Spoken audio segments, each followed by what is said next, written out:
Welcome to Marketing Today. I'm your host, Alan Hart, managing partner of Atomic, combining brand science and creative fire. Today on the show, I've got Dan Marks, CMO of Hancock Whitney Banks. Dan was a recent winner of the CMO Club's President's Award, recognizing him for the dedication to the mission of that club of building relationships and collaborating with peers. You'll hear his thoughts on how that translates inside his organization to drive innovation and transformation of the bank, and more importantly, where that source of inspiration comes from in his personal faith. Well, Dan, welcome to the show. Thanks, Alan. It was great to be here. I would love to start off and just get you to tell me a little bit about your role at Hancock Whitney Bank. So I am the Chief Marketing Officer of Hancock Whitney Bank, and we're a significant regional bank focused on what we call the Gulf South area. And so this is an area that stretches around the Gulf of Mexico from Houston around to Tampa. So I'm responsible for the marketing function at Hancock Whitney. A little bit more of the background. So we're the result of multiple mergers, like many banks are, but our roots stretch back into the late 1800s. And Wow. So it's a more than century-old bank. And the mission is really interesting and unique in that the original charter of the bank focused on the community impact and how the bank would help communities and clients prosper.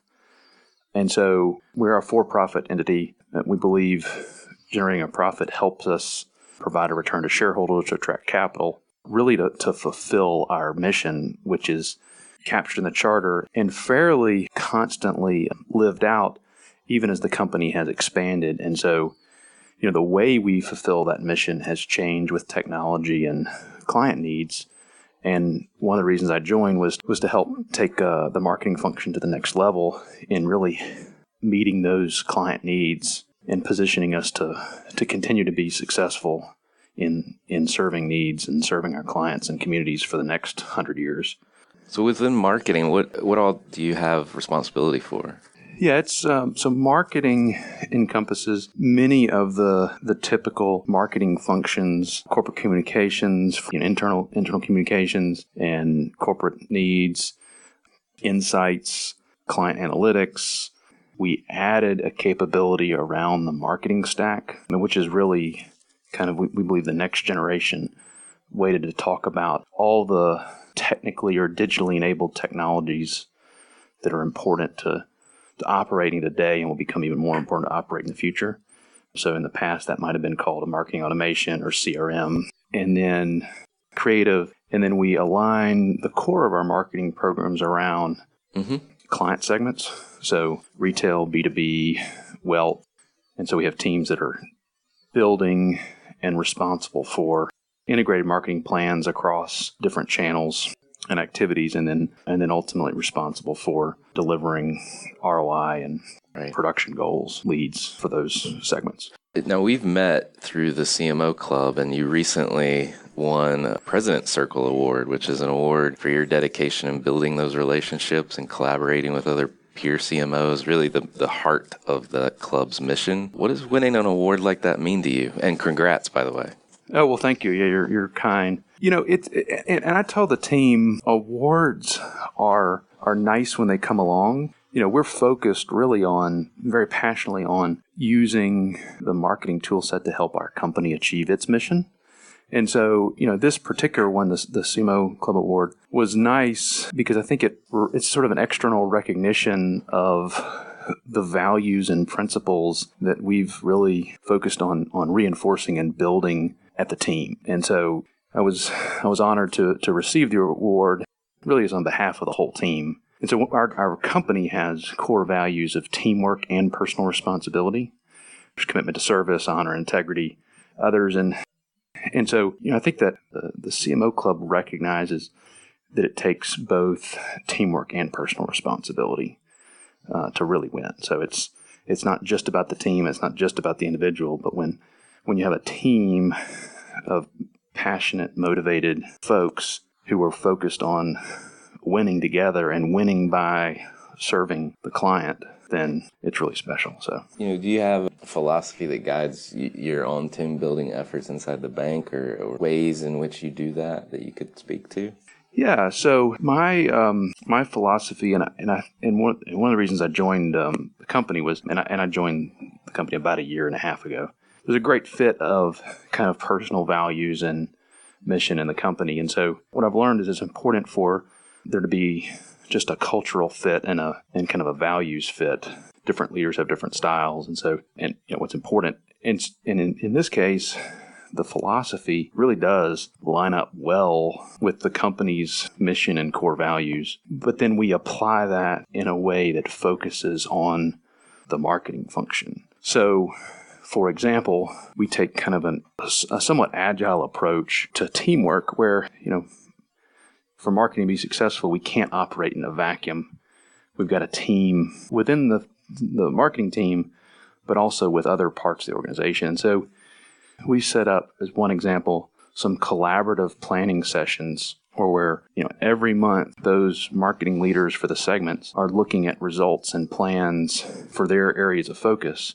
And we involve other stakeholders from the organization, including the risk functions, into those plannings. And it's kind of a tricky balance of you want to be inclusive enough so that folks are included, but not so broad that you might have 30 different opinions on one particular part of the plan. So we walk that line and we constantly tweak, but I've got alignment sessions and collaboration sessions with the rest of the executive team, and then we cascade that down through different parts of the sales organization. And so we activate that teamwork value in a way that's very specific and relevant to marketing, and the fact that you've got to have enough planning and organization to be organized, but enough nimbleness that really reinforces that creativity and innovative spirit, which is a key part of marketing. And then those collaboration points and planning sessions, I mean, it sounds like you're seeking those out and striking that right balance like you just described, which is, how many people to involve, how much planning to actually do versus keeping everything agile and nimble at the same time. How do you manage that balance? Because I think a lot of CMOs struggle with that, to be honest. How much do I leave in reserves versus put out on the table in my plans? I don't know if you've thought about that or had thoughts about that you've shared with others. Yeah, we definitely want to be an active partner. There's two principles that I've found to work on focusing. And so one is building relationships. So we place a big priority on building relationships with all different levels of the organization. Just like, marketing, its heart is building relationship with clients for the company, right? So part of that to be successful is we got to build relationships internally. There's a book a while back called Never Eat Alone, which is a great idea. You can actually get 50% of value by just the title, right? So we've all got to eat. So one of just the simple tactics is making sure that myself and others on the team, we use that lunchtime to build one-on-one relationship with key partners and have a dialogue on what we're focused on and ideas. And I think the other key part is affirming the idea that good ideas can come from everywhere, right? So one of the core competencies of marketing is innovation and creativity. But because we need to focus on innovating and being creative around the client and their needs, having a dialogue with all different parts of the organization can spark really interesting ideas. So, for example, this is an example from a while ago in a different company, but I was doing a branch tour, spending some time in a branch in different ones and just talking to people, and one of the branch bankers just asked the question that, hey, why do we have these big brochure racks? People never seem to use them. And so that just comment got me thinking, and we ended up doing a study to understand really how those were used in the customer's buying journey, and use that insight to retool what we did, which ended up being more effective and cost less money. So, having that active collaboration and teamwork, it really is, it's less about a process and more about an attitude and a philosophy of teamwork and relationships. That's a big foundational pillar. And then the other part is, from a process perspective, having the idea that we're going to kind of actively plan.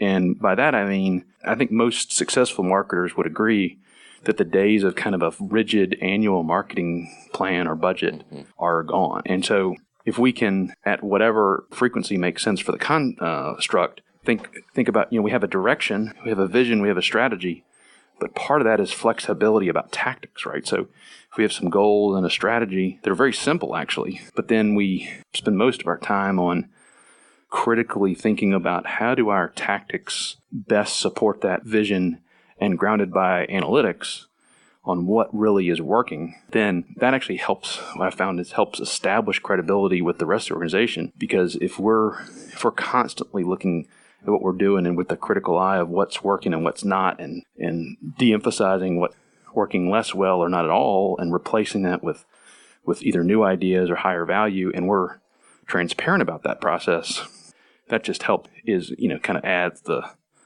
rigor to that collaboration. And we're also at that point talking about facts and goals and creatively applying the tactics to those facts and goals.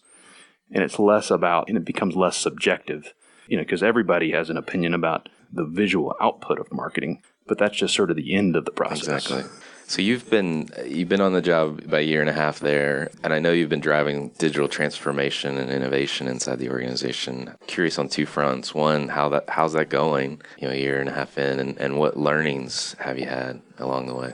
Yeah. So the point about digital innovation and transformation, one of the things we've focused on is just emphasizing this is not sort of innovation for innovation's sakes or kind of a science project. This is looking at customer behavior, client attitudes, and then thinking about where the puck might be going, so we can position ourselves to be more relevant today and more relevant tomorrow.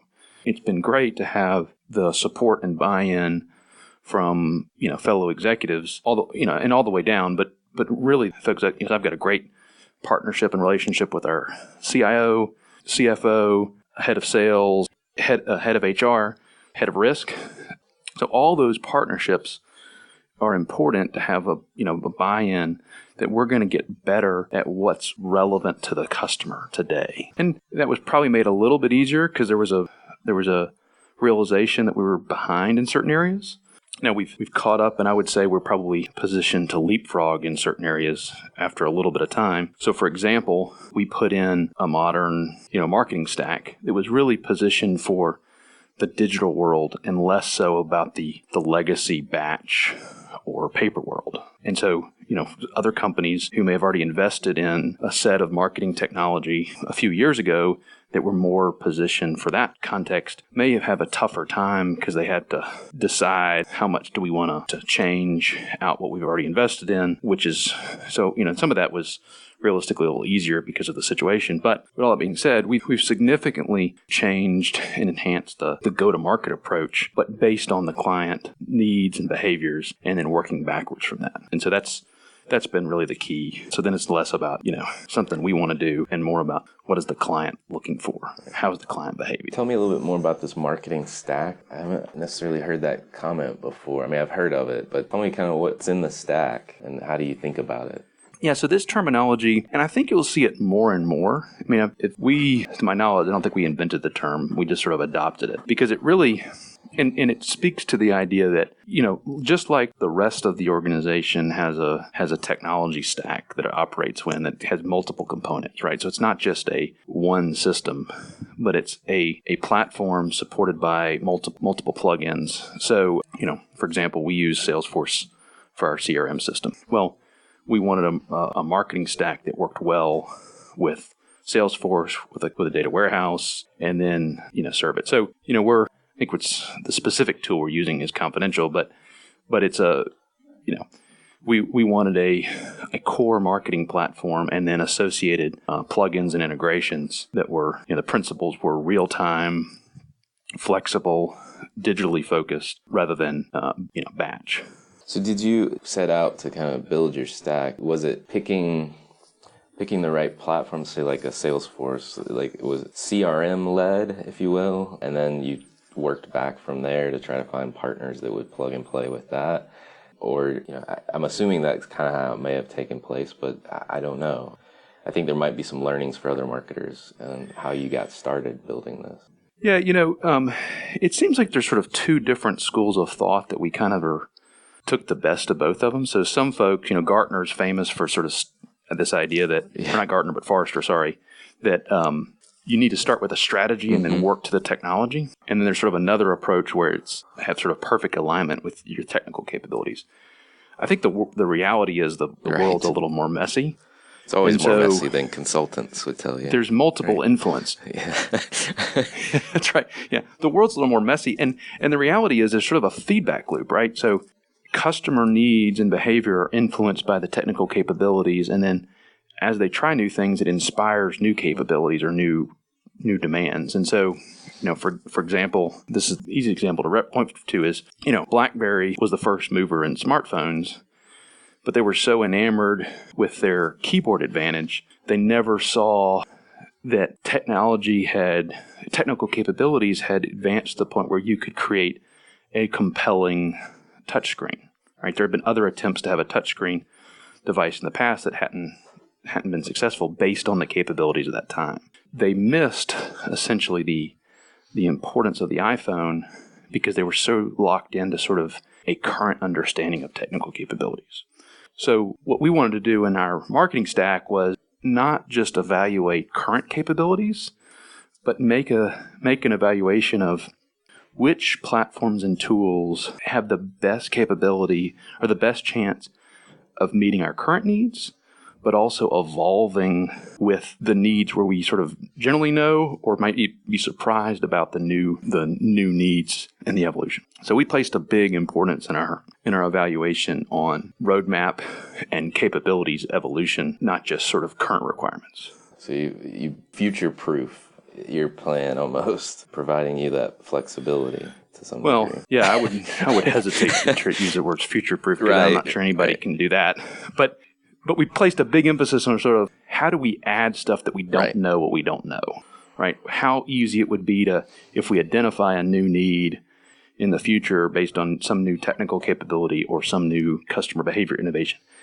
How easy it would be for either our core platform vendor to add that, or how easy would it be to plug in? And so, I also just say, and I've said this before publicly, so it's not new, but, one of the things that I think Salesforce has done really well from a CRM perspective is not just the tool, but it's the App Exchange, right? So they've made it very easy, not quite as easy as the iPhone App Store, but for enterprise tools, almost that easy to add capabilities into their platform, right? So you don't need some consulting level of effort with thousands of hours or hundreds of hours to do a one-off integration. They realized, hey, if we're cloud-based and we have this deal, we can go out to different providers that have capabilities we don't have, but make it very easy for them to integrate once and deploy quickly. And so, that's one example of how you can be, kind of more nimble than something that may be completely proprietary or completely custom. Because frankly, I'd rather our organization use most of its limited technical resources in building out products and services for our client. Right. I don't think it's the best use of our limited development engineering resources to build tools for marketing when we can just buy those. Right. Well, we've gone down this technology path, which I think is interesting. Where do you look for, technology inspiration or even educating yourself? That's a great question. So I think one of the core competencies I look for in marketing talent is an innate sense of curiosity and sort of the spirit of the pioneer. Right? Tell people, and I think marketing by definition is creating new stuff. Now, there's a process and approach to be disciplined. We don't want to bet the farm on a new idea, but the kind of classic idea from direct marketing of champion challenger of I'm going to put most of my resources on what I know has worked well in the past, but at a relatively small level, constantly be testing potential challengers to that idea. That philosophy really permeates everything we do.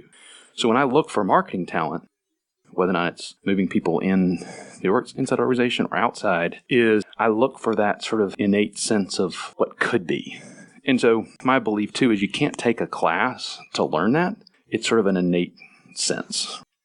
And we all have our different inspiration sources, but me personally, I try new tools.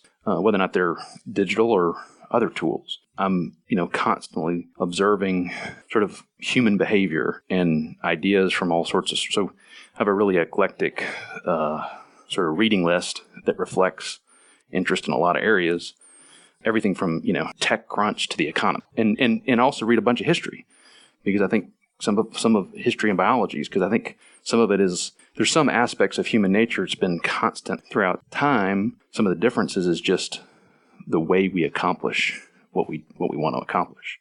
So the tools have changed, but we still need to eat and live and sleep, and there's some core parts of life that have been pretty constant. We just the way we get around is a little different or a lot different. The way we communicate is a lot different, but the core need to communicate is still there. Well, so stepping back a little bit from the job, the technology that you're transforming and innovating around, what fuels your success? What drives you personally? That's a great question. So personally, I want everything I do to honor God. So that's my personal motivation. Now that's personal, and you have to be careful of how you let those things. There's a public need, but that's personally what drives me. And so it's really important to have mutual respect to everybody that we work with, and also focus on excellence. And so it's that relationship and creative spirit and accountability that is all based on that. So when we focus on doing something, we're always asking, hey, how can we do this better?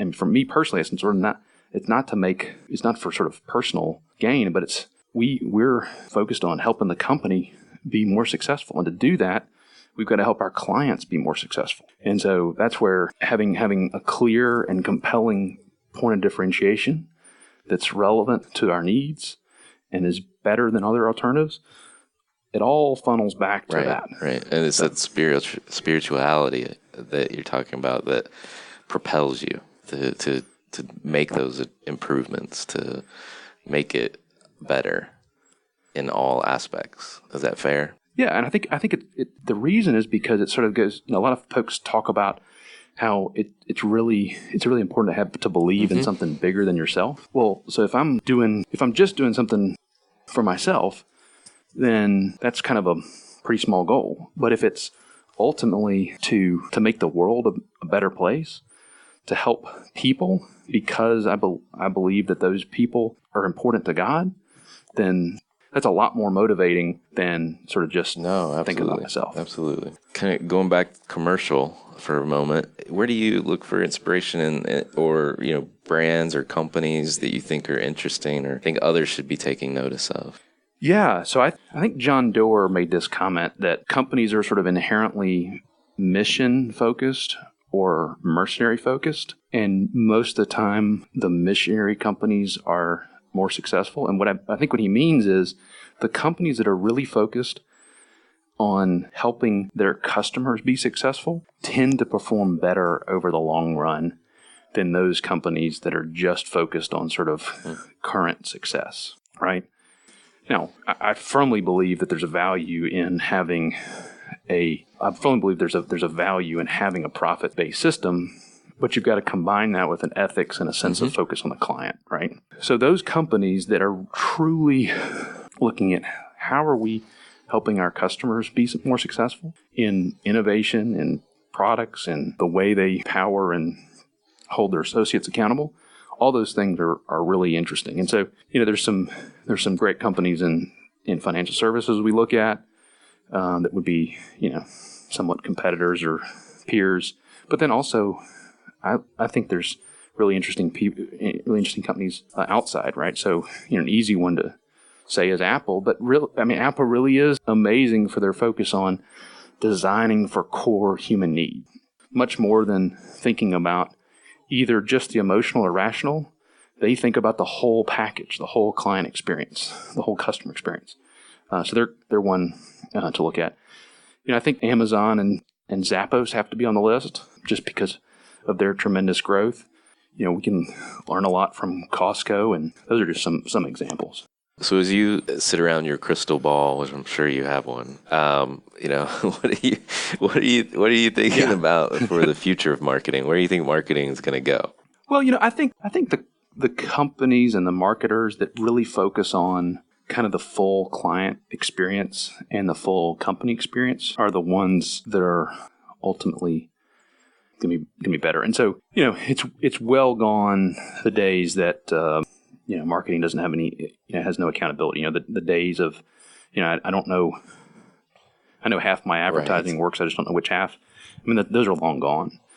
Even before the digital world, that was starting to decay with some of the tracking techniques that were available then. But in the digital world, even more so, it's, there's just a level of accountability, which actually I think is a lot more empowering, because if the company understands the impact you're having, then that's a much more compelling place to be on a quantitative basis than just a subjective basis. So, it's great that there's all this conversation around big data and analytics. I think that's great. But I do think the most successful marketers are the ones, though, that are going to remember that we're ultimately a needs-based and people-based business, right? So at the end of the day, it's the companies that are better able to hone in on what's their unique value proposition, how do they really deliver better value to people, and then build everything they do about that. So, how do we understand that qualitatively and quantitatively, right brain and left brain? That's where